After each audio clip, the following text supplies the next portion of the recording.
And, you know, over the years, over 32 years, you know, and working constantly, this is what I've been doing for, you know, I haven't gone and worked a daytime job. You know, you develop you just develop a sense of style, the way you handle a door, the way you handle people, you know, and you know, I've gone from being a bouncer to being a doorman to being a peace officer, you know, and I think it's, you know, my job there is to keep the peace. That's a pretty simple job, you know.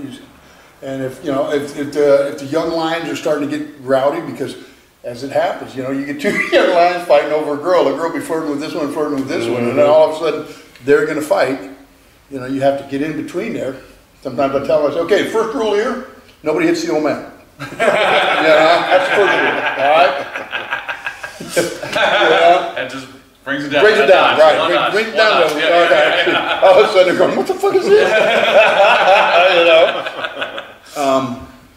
But, you know, try to use humor, rather than handle the person, handle the situation, you know, which is a key thing in our job. And that's part of the thing that's evolved over the years, is we used to come in and we'd handle the people. And, you know, I mean, over the last 32 years, you know, the job has changed a lot. We used to, you know, one of the things that kept people in line was them knowing that if they fucked up, we'd fuck them up.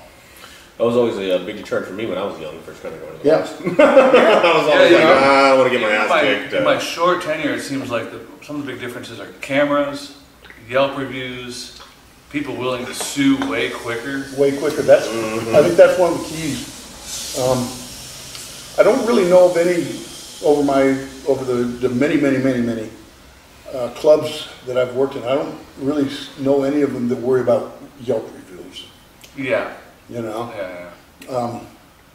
Cameras.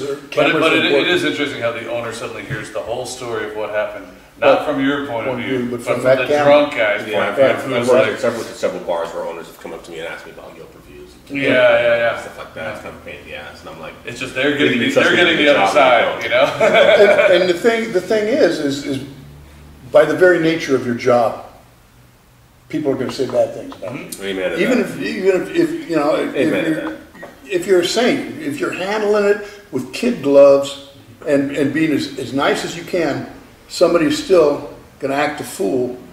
They're going to say it's your fault. They don't like being told no. No, absolutely. And in some ways, it's like they're like children like that. It's like, you know, I want to do what I want to do. I want to take my drink outside. You know, don't tell me no. You know, it's like, shut up. I think what you said about that, making that point about making a personal connection with everybody before they come in. That's one of really the keys. important. Yeah, I know for me, really that was always a big thing about making eye contact. And if I got a bad vibe, I'd either try to get a rise out of them quickly at the door, so they get them something to expose themselves a little bit. Yeah. Even if it was just little simple things like have them move over a little bit, can you check your ID? Can you stand here? Can you stand in front of this light for me? Anything so I could hopefully expose their character right then, right in the spot, and be able to get a jump on it. You know, figure out who they were before I let them in. You know, and you know, you look on their ID, you look for. I mean, you know, after all the years, you know, I scan an ID and I pick up everything. And when I first take it, I just kind of rub my thumb automatically over the places where it should be, where the ink or the embossing on the ID, and it just without even thinking about it, you just roll your thumb across it. You know, and the ID, you know, the signature is supposed to be raised. You know, the embossed numbers on the picture. You know, but if you can make that personal contact at the door, get on a friendly basis with the customers as they come in, there's so much less trouble inside.